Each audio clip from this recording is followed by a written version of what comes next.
სახელითა მამისად და ძისად და სულისა წმინდისად არ არსებობს ნამდვილი სიკეთე გაცნობიერებულობის გარეშე. შესაბამისად არც ნამდვილი ბოროტება არსებობს თუ ადამიანი ცნობიერად მისკენ არ მიისწრაფ. ეს ძალიან მნიშვნელოვანია რომ ვიცოდეთ. ღმერთი აბსოლუტური სიკეთეა. იგი გონიერი, თავისუფალი, სიყვარული და მთელი სისავსეა სიკეთისა. იგი ქმნის სამყაროს ადამიანისთვის.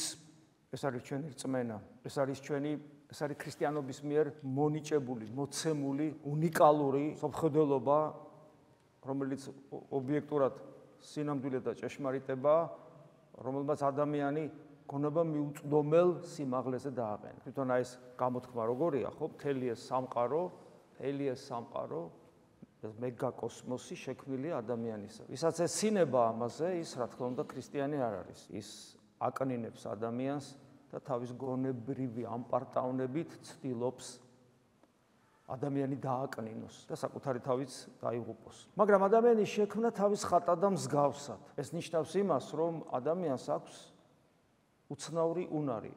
როგორც ქმნილება ის ღმერთის გარეშე არაფერია, არაფრისგან არის შექმნილი.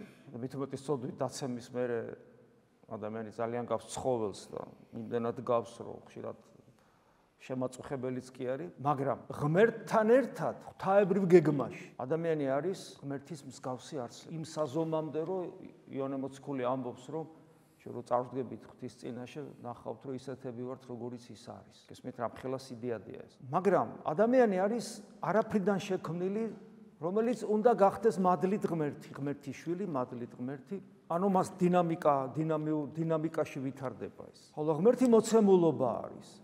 ამ მოცემულობა სტატიკურსაც ვერ ვიტყვი, იმიტომ რომ სტატიკური მდგომარეობა ღმერთისთვის ეს სიტყვათა წყობა, სტატიკური მდგომარეობა ღმერთისთვის სტატიკური რაღაც შემოსაზღვრლობას, უსიცოცხლო ისეთ რამეს ნიშნავს, სადაც სიცოცხლე არ არის, სადაც არაფერი არ არის. მაგრამ ღმერთი მეორე მხრივ არის აბსოლუტური სისავსე, ამიტომ ის არ ვითარდება.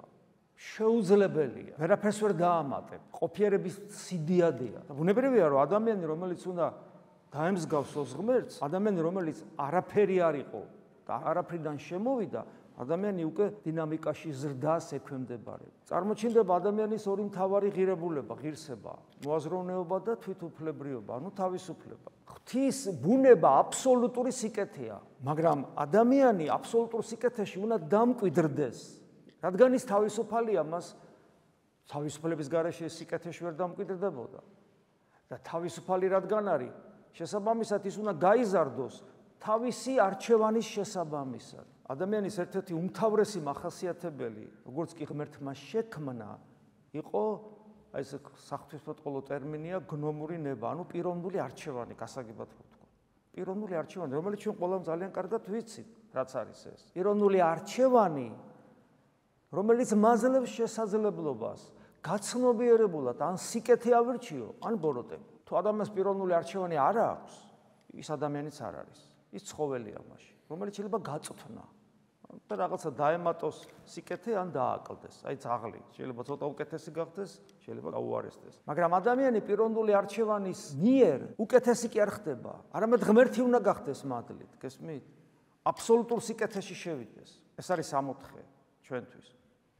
და აი ეს პიროვნული არჩევანი არის უმნიშვნელოვანესი რამ ადამიანის ბუნებისა, ადამიანის არსებისა, რომლის გამოუყენებლობა ადამიანს ცხოველად აქცევს, რომლის არასწორად გამოყენება ადამიანს ჯოჯოხეთში შთააგდებს მარადიულად. ერთადერთი რა შემთხვევაში ჩვენ ვიტყვით, რომ ჩვენი პიროვნული არჩევითობის უნარი სწორად გამოვიყენეთ, ეს არის, როცა ჩვენ ღმერთისაკენ, ანუ მარადიული სიცოცხლისკენ, ანუ ყოფიერების ცოცხალი საწყისისკენ, რომლის მსგავსათაც შექმნილი ვართ ჩვენ, მას ავირჩევთ და ყველაფერს გავაკეთებთ იმისთვის, რომ ეს არჩევანი რეალიზდეს, სისრულეში იქნას მოყვანილი ჩვენი არჩევანი. აქედან გამომდინარე, უდიდესი პასუხისმგებლობით ვართ დატვირთული. თან ეს არჩევანი კიდევ ერთი ხო, რაც თავარი არა, ერთ-ერთი მნიშვნელოვანი. ეს არჩევანი გასაკეთებელია მანამ, სანამ ამის დრო გვაქვს. რა დრო არის ეს? ჩვენი მიწერი ცხოვრება. ეს არჩევანი ქონდა ადამსაც.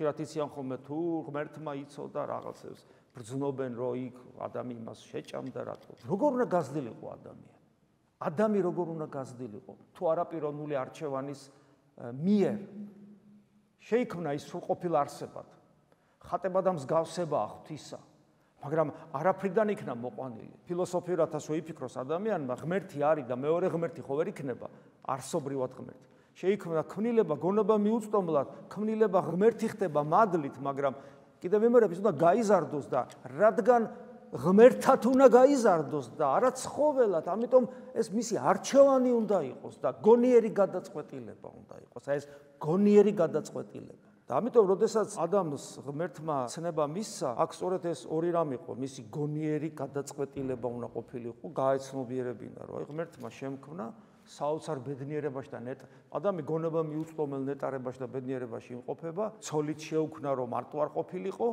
ეს ცოლი მისი არსება იყო მისი ნეკნიდან ანუ მისი ბუნების იყო და იყვნენ მოკლედ ბედნიერად მაგრამ ეხლა უნდა გაიზარდოს ადამიანი მაგრამ ეს მისი არჩევანი უნდა იყოს და მისი გონიერი გადაწყვეტილება უნდა იყოს და აი აქ ხედავთ რომ რა მოყვა ადამიანის არაგონიურულ გადაწყვეტილებას უბრალოდ მისი მოაზროვნეობითი გადაწყვეტილება იყო ესა აზროვნებითი გადაწყვეტილება მაგრამ არასწორი ვის უჯერებ როცა ღმერთი გყავს ვის უჯერებ და დაუჯერა და მივიღეთ ის რაც მივიღეთ ეხლა ეს ყველაფერი ჩვენ ვიცით გამოცხადებით მოსეს ღმერთმა აუწყა და მოსემ გვაუწყა ჩვენ გვწამს იმიტომ რომ ეს რწმენა ღმერთმა მოგცა და რწმენით ხედავთ იმას რასაც რწმენის განაშე ვერ დავინახავთ რწმენა ეს არის ხედვის შესაძლებლობა იმის ხედვის შესაძლებლობა რისი ხედვაც არათუ ფიზიკური თვალით არის შეუძლებელი არამედ ადამიანური ინტუიციითაც შეუძლებელია საერთოდ აბსოლუტურად შეუძლებელია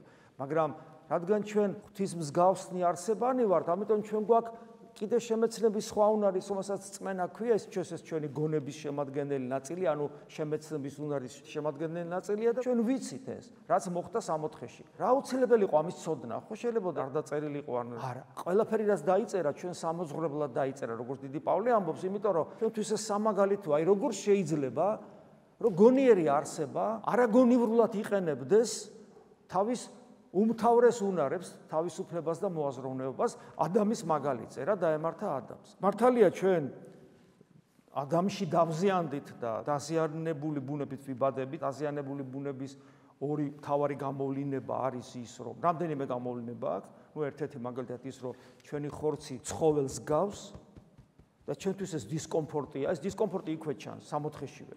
როგორც კი ეს დაემართათ, ლეღვის ფოთლების შესამოსელი შეიკერეს. ეს არის მინიშნება დისკომფორტს. იმიტომ რომ ადამიანი სხვანაირად არის შექმნილი, ნათლის სამოსლით არის შემოსილი. ეს რა არის არ ვიცით, როგორი ხორცი აქვს მას ჩვენ არ ვიცით. აი ტყავის სამოსელს აძლევს ღმერთი, როცა გამოდევნის 64-დან ეს არის ტყავის სამოსელი, ანუ ცხოველის მსგავსი. მანამდე როგორი ქონა არ ვიცით, როგორი ხორცი აქვს, როგორი სხეული აქვს, როგორი ბუნება აქვს იესო ქრისტეს აღდგომის და ამაღლების მერე ჩვენ ეს არ ვიცით, არ ვიცით.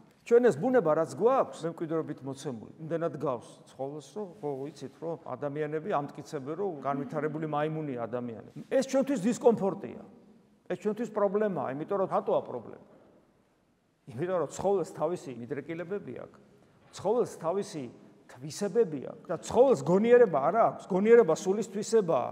ტვინიც კი აპარატია, რომელსაც იყენებს ჩვენი სული, როგორც ინსტრუმენტს, მაგრამ თავისთავად ხორცს გონიერება არ გააჩნია, ის ცხოველია, ჩვეულებრივი ცხოველია. შესაბამისად, ის გვთავაზობს თავის სურვილებს, თავის ინსტინქტებს და ნუ ხა ადამიანი რომელიც ამას ემონება, ხო ვიცით, რა ემართება ადამიანს. გარდა ამისა, ადამიანის სულიც დაზიანდა, იმიტომ რომ მან დაუჯერა ეშმაკს. მასში დომინანტი გახდა დემონური ნება. რა არის ეს? დემონური ენერგია. რა არის ეს? სიამაყე, ამპარტავნება, პატივმოყვარეობა, მრისხანება, უსიყვარულობა, შური, ეგოიზმი. არის ვინმე ჩვენ შორის, ვისაც ეს არ აქვს, ეს ხო ჩვენ ყველას გვაქვს. გვიქმნის თუ არა ეს დისკომფორტს, როგორ არ გვიქმნის თუ ნორმალური ადამიანები, რას ნიშნავს ნორმალური ადამიანები? აი ცოტა სინდისიც რო გაქვს, იმის მიხედვით თუ შეაფასებს საკუთარ თავს, ხედავ რომ ვერანაირ კრიტიკას ვერ უძლებს ჩვენი ქცევა, ჩვენი არათუ ქცევა, არათუ სიტყვა, არამედ ჩვენი შინაგანი მდგომარეობა ვერანაირ კრიტიკას ვერ უძლებს თუ ჩვენთვის ეტალონი ათვლის წერტილი არის ღმერთი. მithumetes ვიცით როგორია მის თვისებები, რადგან ის ადამიანად მოვიდა და მის ადამიანობაში გამოკრთა, მის ადამიანობაში გამოანათა, მარტო თაბორის თაზე კი არ გამოანათა შეუქმნელმა ნათელმა. მისი შეუქმნელი ენერგიები მუდმივად ანათებდა იმ თვისებებში, იმ სიტყვაში, იმ ცხოვრების წესში, რომელსაც ჩვენ ვხედავდით და სახარებაში გვიწერია ეს. და რო ვადრი, ხა ჩემ თავს, ხო ვხედავ სად ქრისტე და სად მე და ეს ყველაფერი სწორედ ამის გამო. ეს ერთი რომ ესე იგი არჩევანი უნდა გაეკეთებინა ადამიანს 64-ში და არ გააკეთა, მაგრამ მე აქ ვარ და მიუხედავად ეს დაზიანებული ბუნება გენეტიკურად მომცეს, ეს არჩევანი ჩემთვის არჩევანის არათუ უფლება. უფლებაზე არ არის საუბარი. ვალდებულება არავის არ გაუუქმებია. თორე კარგი, არ მინდა კაცო ეგ უფლება წაიღე. რას ქვია წაიღე? მაშინ ცხოველი ხარ. ეგ უფლება კი არა, ეგ არის ვალდებულება, ეგ არის ტვირთი, მაგრამ ამის გარეშე ადამიანობა არ არსებობს. ეს ვალდებულება ის კი არ არის რომ ხანდახან უნდა გამოიყენო. ის უნდა გამოიყენო ყოველ დღე, ყოველ წუთს, ხანდახან ყოველ წამს. ის მუდმივად მოქმედებაში უნდა კონდეს და კონდეს. რას ქვია კონდეს? ეს ისეთ რას ნიშნავს? სულ ღვიძარებაში ხარ, სულ სიფხიზლეში ხარ, სულ ფორმაში ხარ. და რატო? იმიტომ როგორც კი ღვიძარება სიფხიზლეს შეწყვეტ, რომ არჩევანი სწორად გააკეთო. წეგან არა ვთქვით, ხორცი თავისას მოითხოვს. შენი დემონური ენერგიით ახსავს, სული თავისას მოითხოვს. არ კითხავს შენ, პიროვნულად, იპოსტასურად არ კითხავს. თეოდორე, ხორცი არ გეკითხება. თეოდორე, აბა რა ვქნათ ახლა? ის თავისას აკეთებს, თუ აღვირი არ ამოსდე. ჩემი სიამაყე, ამპარტავნება, ეგოიზმი, ანუ სულის ეს დემონური მიდრეკელებები არ მეკითხება. თეოდორე, მოდი ახლა ვიამაყოთ რა, მოდი ეგოისტურად არ მეკითხება, ეს ეგეთი არის თვითონ. და მე თუ ფხიზლად არ ვიქნები და ჩემი პიროვნული არჩევანი სულ გასწორებული არ ამაქვს. და ესეც უნდა ვიცოდე, რაზე მქონდეს გასწორებული და ლაგამი ამოდებული ჩემ სულსა და ხორცზე არ ამაქვს. როგორც უნდა ისე მოიქცევია. და ეს არის უდიდესი პასუხისგებლობა. ამის აკადემია არის ქრისტიანობა. ამიტომ არ შეუძლიათ ადამიანებს იყვნენ ქრისტიანები. იმიტომ რომ ასე ცხოვრება ეძნელებათ. არ ჯობია ესე ხარი ხარალაზე იცხოვრო, მოსვენებული. მაგრამ ეს გზა ფართია, მასე მრავალი ვლენან. და ეს გზა ჯეჯეხეთისკენ მიდის. და ჩვენ აქ იმიტომ მოვედით, რომ ამ გზაზე არ ვიაროთ. ჩვენ ვიწრო გზაზე უნდა ვიაროთ. ეკლიანზე. რატომ არის ვიწრო და ეკლიანი? იმიტომ რომ სულ ფორმაში ხარ. დასვენების დრო არა გვაქვს. ზოგს გონია რომ ამ სამყაროში მოვიდა, იმიტომ რომ დაისვენო. სადმა დაისვენო? შეიძლება უნდა მოკვდე და როგორ უნდა დაისვენო? სიკვდილი წინგელის. საქმე გაქვს გასაკეთებელი. და ეს პიროვნული არჩევანი ღმერთმა დაგვიტოვა პიროვნული არჩევანის უნარი, რომელიც სულ მოქმედებაშია, სულ ფორმაში უნდა იყოს. ჩვენი პიროვნება თავის თავში მოიცავს ორ არსებას, ხორცსა და სულს. ადამიანი ეს თლიანობაა, მაგრამ მეორეს ხორცი თავისას ითხოვს და სული თავისას. ხშირად არის რომ სული დატყბება ღვთის მადლით, ებრძვის თავის ეგოიზმს და ასე შემდეგ, მაგრამ ხორცი არ ემორჩილება, არ გამოგვიცდია თუ რა. რამდენჯერ ყოფილა რომ ადამიანი თითქოს მობილიზებას გაუკეთებს საკუთარ თავს, მაგრამ ხორცი ისე ითხოვს ამ რაღაც პირუტყულ, ესე იგი, სურვილების აღსრულებას, რომ ადამიანი ეცემა, ამას დაცემა ქვია. და ამიტომაც არის რომ მარხვა არის ძალიან სულიერ და გონიერ ქრისტიანებს რო აქვთ ხოლმე. მაგრამ რა მნიშვნელობა აქვს რა შეჭამს? თავისუფლად არ ღვევენ მარხვას და რა მნიშვნელობა აქვს რა შეჭამს? ღმერთისთვის არანაირი მნიშვნელობა არ აქვს, ხია, მაგრამ შენთვის აქვს მნიშვნელობა. რატომ? იმიტომ რომ კუჭზე გამარჯვებით ისწავლი ხორცის მართვას. იმიტომ რომ ხორცი კუჭი ხო არ არის მართვა. მათ შორის ენაც არის, რომელსაც ვერ იმორჩილებ. შენი ფსიქოსომატიკა, რომელსაც ვერ იმორჩილებ. შენი თვალი, რომელსაც ვერ იმორჩილებ და ასე შემდეგ, ვერაფერს ვერ იმორჩილებ. აღარ ვლაპარაკობ ტვინზე, ტვინის ფუნქციაზე, რომელსაც ვერ იმორჩილებ. ეს ცალკე პრობლემა გვაქვს, რომ სული თავისას ითხოვს, ხორცი თავისას და შენი პიროვნებით უნდა გაარჩიო ხშირად, რომელი უფრო სწორად ითხოვს. ხან ხორცი უფრო სწორად ითხოვს, ვიდრე სული, ესეც ხდება. აი ახაც უნდა არჩევანი ისწავლო. მერე საერთოდ ორივე როგორ მივხვდე ხა რომელი რას ითხოვს და სწორე რომელია? და ამ დროს შემოდის ღვთისნება. ჩემს როგორც ქრისტიანის ცნობიერებაში. და კი მაგრამ ღმერთს რა უნდა? ფაქტობრივად ადამიანის ცხოვრება რა არის, რომ სულ მუდამ ეძებს ღვთისნებას. ისააკასური ამბობს, რომ ადამიანი ხორცში მყოფი, რა სიმაღლესაც არ უნდა მიაღწიო. აი რომ ამბობთ ხოლმე, წმინდა წერილი არის ამოუწურავი. და ადამიანებს ხშირად უყვირთ, რომ რა წავიკითხე ერთხელ, ორჯერ, 100-ჯერ და რა მოუწურავობა ჭირს ახლა ამ ხელა წინგს. წმინდა წერილში, ზოგადად ეკლესიის სწავლებაში, ზოგადად წმინდა მამებშიც, მაგრამ ნუ აი წმინდა წერილზე ვსაუბრობთ. წმინდა წერილში არის განცხადებული ღვთისნება. რადგან ღვთისნება არ მოიწურება ჩვენი მიწიერი სიცოცხლის განმავლობაში და წმინდა ისააკასური ამბობს, რომ სანამ ადამიანი ხორცში იმყოფება, რა სიმაღლეზეც არ უნდა ავიდეს, ის ბოლომდე ვერასოდეს ჩაწვდება რა არის ნება ღვთისა.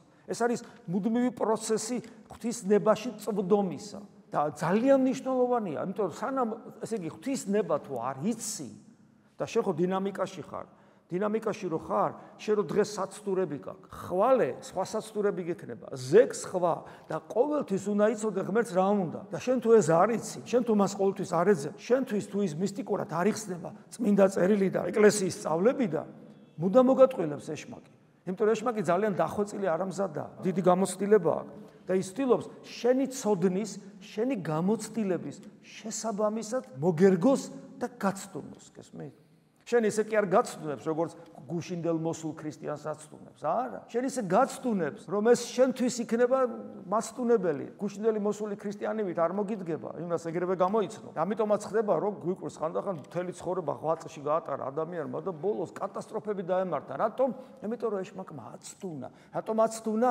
იმიტომ რომ მას ეგონა, რომ ღვთისნება გამოსაძიებელი აღარ ქონდა და მისი პიროვნული არჩევანი უკვე მყარად სიკეთეში იდგა. ანუ მას პიროვნული არჩევანი გასაკეთებელი აღარ ქონდა და ესე იგი ადამიანს თავი ეგონა უკვე რეალიზებული ღმერთი. ადამიანი, რომელიც მუდამ პიროვნულ არჩევანის მიხედვით არ ფიქრობს, რომ ეხლა რა გავაკეთო და არ არის მობილიზებული, ადამიანს თავი ღმერთი გონია. რატომ? იმიტომ რომ ღმერთს პიროვნული არჩევანი არ აქვს. ვიღაცა შეიძლება ეგონოს, რომ ღმერთს თავისუფლება როგორ არა აქვს. ღმერთი აბსოლუტურად თავისუფალია. მაგრამ პიროვნული არჩევანი რა არის? ეს თუ ეს. ერთი კარგია, მეორე ცუდია. ერთი შავია, მეორე თეთრია. გესმით? ღმერთს რა თქმა უნდა იფიქროს სიკეთე თუ ბოროტება, ღმერთი აბსოლუტურ სიკეთეშია, თავად არის აბსოლუტური სიკეთე, თავად არის თავისუფალი აბსოლუტურად ყველანაირი ბოროტებისგან, შეზღუდულობისგან, ყოველგვარი აუცილებლობისგან აბსოლუტურად თავისუფალია ღმერთი, გესმით? ამიტომ ის არის აბსოლუტური თავისუფლება. და არჩევანი რაში ჭირდება? არჩევანი ჭირდება ადამიანს, იმიტომ რომ ის ბოლომდე ჯერ არ დამკვიდრებულა სიკეთეში. ჩვენი ბუნება ჯერ არ არის ბოლომდე განღმრთობილი. ამიტომ ჩვენ გვჭირდება მუდმივი არჩევანი, მუდმივი არჩევანის გასწორება უпростоრ. აი ეს არის. და ადამიანი ახლა ესე ცხოვრობს, ესე იქცევა და მუდამ აქვს ეს პრობლემა, ხან სულმოკლებას ავლენს, ბოროტებისკენ იხრება, ხან იბძვის და სიკეთისკენ, ბოროტება აგრესიულია და მაცდურია, სიკეთე ერთგვარად პასიურია, რომ შენ არ მოგახვიოს თავზე თავისი მდგომარეობა და არ იძალადოს შენს თავისუფლებაზე და შენი თავისუფლება რანერად არ შეზღუდოს, იმიტომ რომ სიკეთე არის ღმერთი, აი ამ მდგომარეობაში ყოფი ადამიანი მუდმივად ბრძოლაში იმყოფება და სწორედ აი აქ იჩენს ადამიანის სულმოკლეობას. გახსოვთ უფალი რო ამბობს, რომ ორი უფლის მონა არ გამოვა, იმიტომ რომ ადამიანები ცდილობენ ორი უფლის მონა იყო. აქ არის სწორედ ის ნელთბილობა, უფალი რო ამბობს, რომ გულმხურვალე იყავიო. თორე ამოგანთქებ ჩემი პირიდან თუ ნელთბილი ხარ, აი აქ არის ნელთბილობის პრობლემა. ნელთბილი ცდილობს ორ სკამზე იჯდეს. უფალსაც ემსახუროს, მამონასაც ემსახუროს. გესმით და არ გამოვა ეს. ჩვენი არჩევანი უნდა იყოს პრინციპულად სიკეთისკენ და ეს არის ჩვენი ვალდებულება კიდევ ერთხელ ვიმეორებ, სხვანაირი ადამიანობა უბრალოდ არ არსებობს. პავლე მოციქული დღეს მეორე კორინთელთა მიმართ ეპისტოლე წავიკითხეთ, გვახსენებს აი ამ თვალსაზრისით, რომ რამ შეათანხმოს ქრისტე და ბელიარი, ეშმაკის ერთ-ერთი სახე. როგორ შეიძლება ერთდროულად ერთსაც ემსახურო მეორესაც, ერთის იყოს შენში და მეორეს. ან რა ხელი აქვს მორწმუნეს ურწმუნოსთან, რას ნიშნავს მორწმუნეს ურწმუნოსთან რა ხელი აქვს? ანუ რამდენად შესაძლებელია, რომ მორწმუნე ადამიანი ჩვენ ურწმუნოებთან კავშირში სულ ვარ, რა თქმა უნდა და ჩვენშია ეს ურწმუნოება და ჩვენშივე ვემიჯნებით ამ ურწმუნოებას, გასაგებია. მაგრამ მეორე მხრივ ეგზისტენციალური მარადიული კავშირი, არსობრივი კავშირი ურწმუნოსთან შეუძლებელი ხდება და ეს ეხება ადამიანის ცხოვრების გზას, ეს პრინციპი და არა მარტო მეორე ადამიანს, რომელიც მის გვერდზე შეიძლება იყოს და ვერ გაუჭირდება ადამიანს ურწმუნო ადამიანთან მეგობრობა. ხო? არამედ ეს ეხება სოფხედელობას, მათ შორის პოლიტიკურ სოფხედელობას, ეროვნულ სოფხედელობას. სახელმწიფოებრივ სოფხედელობას. არსებობს კიდევ ესეთი ტერმინი პოლიტიკური თეოლოგია. დიახ, ესეთი თეოლოგიის ერთ-ერთი დარგია პოლიტიკური თეოლოგია. ხო, არსებობს ისტორიული თეოლოგია, ხო, ისტორია განიხილება თეოლოგიურ ჭრილში. აქაც ეს პრინციპებია, რამ შეათანხმოს ქრისტე და ბელიარი, მორწმუნე ურწმუნოს, რის მიხედვით საზღვრავს ადამიანი რა არის სწორი და რა არ არის სწორი, როცა თეოლოგიას ეხება მით უმეტეს საქმე. ან სამშობლოს სიყვარული რას ნიშნავს მაგალითად? ანუ სამშობლოს სიყვარული ღირებულებაა თუ არ არის ღირებულება? კითხვა რო დავსვათ ეს. სამშობლოს სიყვარული ღირებულება. მაგალითად თემურ ლენგს სამშობლო უყვარდა. რას ნიშნავს სამშობლოს? ხო, მართლა უყვარდა სამშობლო თემურლენგს და ძალიან პატრიოტი იყო თავის ქვეყნის. ეხლა ქართველებს ვკითხე, რას ნიშნავს სამშობლოს სიყვარული? რა არის სამშობლოს სიყვარული? და საინტერესოა, ხო ესეც? რას ნიშნავს? ნახეთ, ეს ორი მაგალითი რატომ მოვიყვანე? იმიტომ რომ სამშობლოს სიყვარულით აპელირებს ორივე მხარე და რა იყო? ჯოჯოხეთი იყო ორივე. გესმით? აი სამშობლოს სიყვარული ჯოჯოხეთია სინამდვილეში. რატომ? იმიტომ რომ ერთადერთი სიკეთე, ერთადერთი ჭეშმარიტება არსებობს. ეს არის განკაცებული ღმერთი იესო ქრისტე და რასაც მასთან კავშირი არ აქვს. რასაც ქრისტესთან კავშირი არ აქვს, დაქვემდებარებულ მდგომარეობაში ის კერპად იქცევა. ყველას გვახსოვს ცოტა ასაკონები, ვინც ავართ 90-იანი წლები. მაშინ ჩვენ ყველანი ურწმუნოები ვიყავით, მაგრამ სამშობლოს სიყვარულით ანთებულები. და რა იყო ჩვენთვის ეკლესია მაშინ? და ხშირად სამწუხაროდ დღესაც ინსტიტუცია, რომელიც ერთგვარი ატრიბუტია. ეკლესია არის პირველადი, იმიტომ რომ იგი ქრისტეა, ქრისტეს მისტიკური სხეულია. ესეც გაცნობიერებული უნდა კონდეს ადამიანს. ეს პატრიოტიზმი და სამშობლო. ეხლა შევხედოთ ლიბერალური სამხედველობა, თავისუფლება, ძმობა, რა ვიცი, პიროვნული უფლებები, ვალდებულებები, ქალების უფლებები, ბავშვების უფლებები, გადასარევია, ხო? მაგრამ როდესაც ის ქრისტეს წყდება, ახიჩ ფორმებს იღებს. ანუ ნახეთ, როგორ ადვილია ადამიანის ცდუნდეს რაიმე ღირებულებებით, როდესაც მას არ აქვს ნიშნული, საიდკენაც მას არ აქვს ორიენტირი, რისკენაც უნდა არჩევანი გააკეთოს და მისი ეს უმთავრესი თვისება, რითაც ის უნდა საბოლოო ჯამში ან ქრისტესთან დამკვიდრდეს, ან ჯოჯოხეთში აღმოჩნდეს, როცა ეს მისი ეს უმნიშვნელოვანესი თვისება და უნარი არ მუშაობს სწორად, იმიტომ რომ ორიენტირი არ აქვს. და ვინ არის ეს ორიენტირი? იესო ქრისტეს, სხვა არაფერი. ამიტომ როცა ვფიქრობთ, როცა ვაზროვნებთ, როცა ვაფასებთ რაიმეს, ჩვენს ოჯახში, ჩვენს ბიზნესში, ჩვენს ურთიერთობებში, ჩვენს ლოცვაში, ჩვენს მარხვაში, ჩვენს ზიარებაში, ჩვენს მეგობრებთან ურთიერთობაში, ოჯახის წევრებთან ურთიერთობაში, ჩვენს დაქორწინებაში, ჩვენს სამშობლოსადმი სიყვარულში, ჩვენს გემოვნებაში. დაეკითხეთ იესო ქრისტეს. უფალო, შენ როგორ ფიქრობ? შენი ნება რა არის? ჩაუღმავდით წმინდა წერილს. მე რო რაღაც ისულელე გითხრათ და თქვენ მე დამიჯეროთ. თქვენ რო ღვთის წინაშე წარსდგებით, თქვენ გონიათ პასუხს არ აგებთ? აგებთ პასუხს. მე რა რო ჩემი ბრალია. კი, მაგრამ შენ მიიღე, შენ დაიჯერე. გველმა აცდუნა ევა, მაგრამ ევამ რა პასუხი არ აგო? ევამ აცდუნა ადამი, მაგრამ ადამა პასუხი არ აგო? ჩვენ პიროვნულად წარსდგებით ღვთის წინაშე, ეს პიროვნულად და ვერანაირი გადაბრალება სხვაზე ვერ გაგამართლებს, თუ შენი არჩევანი ქრისტეს ნების საწინააღმდეგო იყო. თქვენ ხართ ტაძარი ცოცხალი ღმერთისა. ეს რას ნიშნავს, იცით? ქრისტიანი არის ონტოლოგიურად სხვა არსება, ვიდრე ჩვეულებრივი ადამიანი. აღვემატებით მოსეს, აბრაამს, დავით მეფსალმუნეს იმ მდგომარეობაში, რა მდგომარეობაში ისინი იყვნენ, სანამ ქრისტე განკაცდებოდა. დღეს კი არ აღემატები, მაშინ სანამ განკაცდებოდა. მაშინ როცა აბრაამი თავის შვილს წირავდა, ნახეთ რა რწმენა ჰქონდა, ღმერთს. ჩვენ ვარ დაგვესიზმრება ეგეთი რწმენა. შენი პოტენციით დღეს აღემატები აბრაამის იმ მდგომარეობას, როცა აბრაამი თავის შვილს წირავდა. ამიტომაც აქვს ერთ წმინდა მამას და ჯოჯოხეთში მიდიოდა ყველა. ჩვენ 64 გვინდა. უფალმა მოიყვანა დღეს ის ყველა ისინი ჯოჯოხეთიდან, მაგრამ ქრისტიანი არის ონტოლოგიურად სხვა არსება. ხართ ტაძარი ცოცხალი ღმერთისა, თქვენ გულში ზეცახ გიებს. იმიტომ ამბობს ერთ-ერთი წმინდა მამა, აბრაამი რო ღვთის წინაშე წარსდგება, ინანებს, რომ უფრო მეტი არ გააკეთა. კითხვა არ გიჩნდება. საკუთარ თავზე გაწირვაზე უფრო დიდი, თითქოს რა არის? ხო, საკუთარი თავი შევწირე მსხვერპლად. ეს ხო ძალიან დიდია. ამაზე დიდია, როცა შვილს წირა, იმიტომ რომ შვილი უფრო ტკბილია, ვიდრე საკუთარი თავი. დედამიწაზე არაფერი ძვირფასი, შვილზე ძვირფასი არ არის, ხო, საყვარელ ადამიანზე, რომელსაც საკუთარი ხელით უნდა რომ შეწიროს ღმერთს, იმიტომ რომ ღვთის ღმერთმა ესე მოთხოვა. ანუ ამაზე დიდი საქმე და მსხვერპლი არ არსებობს. და რატო ინანებს აბრაამი, რომ უფრო მეტი არ გააკეთა? რას ნიშნავს ეს? და ეს სწორედ იმას ნიშნავს, აი სახარებაში რომ ამბობს უფალო, აბრაამი ელოდა ამ ჩემ დღეს, იხილა და განიხარა. რამ გაახარა აბრაამი?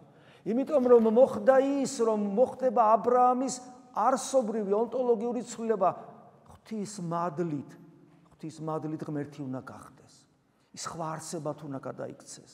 ღვთის ტაძრად უნდა იქცეს. მაშინ ღმერთი უნდა დავანდეს, გესმის? სხვა რამე ხდება. აი ეს მდგომარეობაა ჩვენი პოტენციაში. იგივე უფალი რო ამბობს, რომ თუ თქვენი სიმართლე არ აღემატება წიგნობრებისა და ფარისევლების სიმართლეს, ფარისევლზე უკეთეს ქრისტიანი იქნები, რელიგიური იქნები შე.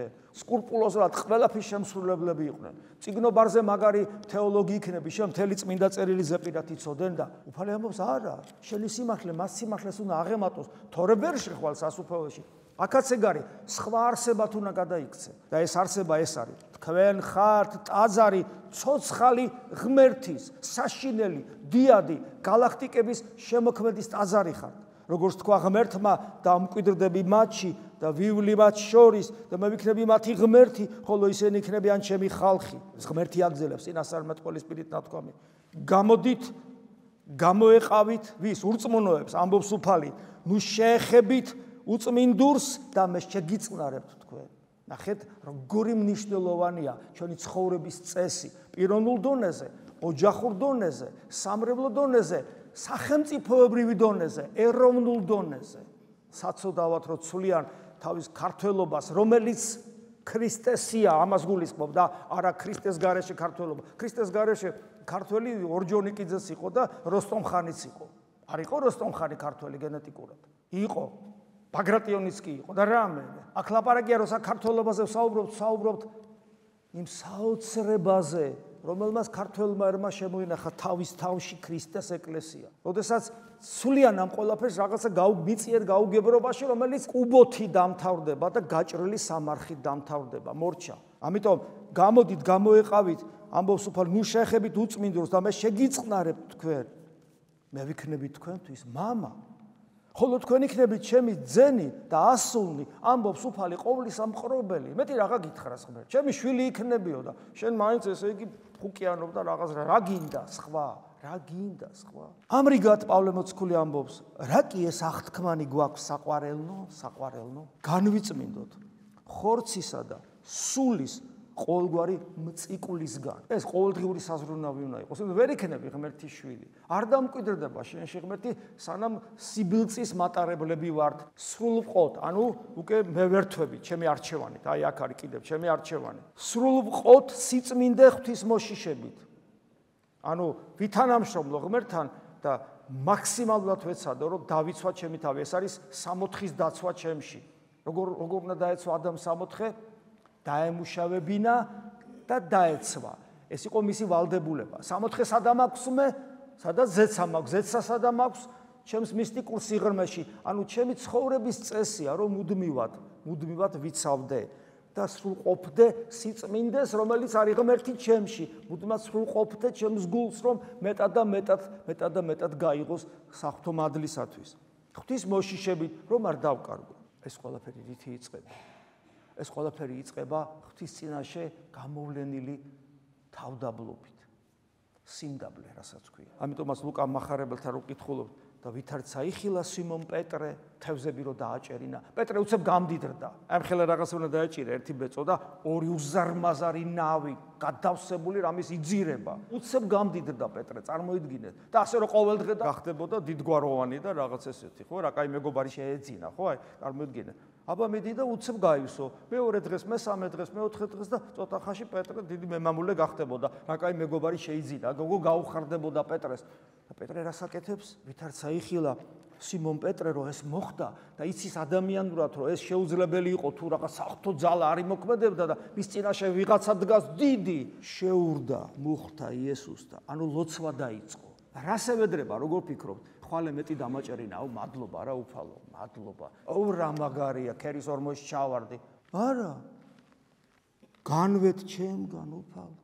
რამე თუ კაცი ცოდვილი ვარ უფალო. რა თქმა უნდა უფალი არსად არ მიდის და მას ადამიანთა მონადირედ ხდის, კლდეს უწოდებს, რომლის მსგავს სარწმუნოებაზე შენდება ქრისტეს ეკლესია. აი ეს არის. ამიტომ ჩვენი პიროვნული არჩევანი უნდა იყოს სწორად გაკეთებული, სწორად მიმართული და ამ პიროვნულ არჩევანს სჭირდება ყოველწამიერი დაცვა. ამ დაცვაში რომ ჩვენ სწორად ვიქნებით, რომ არ გახწნიან წესსა კეთილთა რომელიც ჩვენში ინერგება სულიერი ცხოვრების რახვანი ბოროტნი, როგორც პავლე მოციქული ამბობს და ეს ორიენტირი მაქსიმალურად დაცული იქნება და სწორად ვივლით ღვთისაკენ, ამისათვის ერთ-ერთი უმთავრესი თვისება, რითიც იწყება ქრისტიანობა, რითიც გრძელდება ქრისტიანობა, რითიც განსრულდება ქრისტიანობა ამ სოფელში და რითიც უნდა გარდავიცვალოთ, ეს არის ქრისტესთან თავდაბლობა, რომელიც თავს ავლენს მორჩილებაში. შეგვეწიო სუფალი და მოგცეს გონიერება, სულიერება, სიბრძნე, შემართება, ბრძოლის უნარის, გმირული სულიც, ვაჟკაცობაც, რომ აი ამ ყველაფერს, ასე ჩვენ ვისაუბრეთ, ვუერთგულოთ. იმიტომ რომ ცოტაც და ისეთი სიხარული გველოდება, რომელიც წარმოდგენაც კი არა გვაქვს, მაგრამ ამ სიხარულის წინა გემოს ხილვას უნდა ვგრძნობდეთ გულში და მე გისურვებთ, რომ პერიოდულად მაინც უფალმა განგაცდევინოთ სისავსე აი ამ დიდებული მარადიული სიხარულისა, რასაც ქრისტიანად ყოფნა ქვია. ამინ. მადლი უფლისა, ჩვენისა, იესო ქრისტესი და სიყვარული ღვთისა და მამისა და ზიარება სულისა წმინდისა იყოს თქვენ ყოველთა თანა. ამინ.